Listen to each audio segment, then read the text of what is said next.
ইস্টবেঙ্গল যখন প্রথমবারের মতন আইএসএল এ অংশগ্রহণ করে তখন থেকেই তারা কিন্তু কোনো আশানুরূপ ফলাফল করতে পারেনি। ইস্টবেঙ্গলের মতন দলের কাছ থেকে তাদের সমর্থকদের যে প্রত্যাশা সেই প্রত্যাশা কিন্তু পূরণ করতে পারেনি। আর তখন থেকে এই সমস্ত সমর্থকদের মনে কিন্তু একটাই প্রশ্ন ছিল যে এমন কি কেউ নেই যে এই দলটাকে সাফল্যের পথ দেখাবে। হ্যাঁ, সেই লক্ষ্য নিয়েই হয়তো তিনি এসেছিলেন। তিনি হয়তো চেয়েছিলেন এই দলটাকে নতুনভাবে গড়ে তুলতে। তবে দীর্ঘ 12 বছর পরে তার হাত ধরেই কিন্তু ট্রফি এসেছিল। আর এবছর ইস্টবেঙ্গল যে সমস্ত প্লেয়ারদের সাইন করিয়েছে বা যেভাবে দল গঠন করেছে তাতে কিন্তু সমর্থকদের প্রত্যাশা যে অনেকটাই বেশি থাকবে সেটা তো স্বাভাবিক।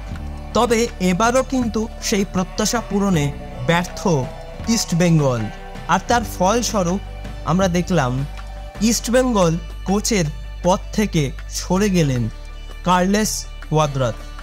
এই স্প্যানিশ কোচ যার হাত ধরে 12 বছর পর ইস্টবেঙ্গলে ট্রফি এসেছিল, যিনি চেষ্টা করেছিলেন এই দলটাকে একটা ভালো দল হিসেবে গড়ে তোলার জন্য, কিন্তু তিনি হয়তো সফল হতে পারেননি। তাই এবার তাকে বিদায় নিতেই হলো। তো এই বিষয়টা নিয়ে তোমরা কি বলছো, তোমাদের কি মতামত অবশ্যই আমাকে কমেন্ট করে জানিও। যে অবশ্যই কমেন্টটা কিন্তু করো, আর ভিডিওটা ভালো লাগলে লাইক, কমেন্ট, শেয়ার এবং সাবস্ক্রাইবটা অবশ্যই করে দিও। সাবস্ক্রাইব করে দিয়ে পাশের বেল অপশানটা প্রেস করে অবশ্যই অল অপশানটা প্রেস করে দেবে, যাতে সমস্ত রকম নতুন ভিডিও নোটিফিকেশান তোমরা সবার আগে পেয়ে যাও যখনই আমি কোনো নতুন ভিডিও পোস্ট করব।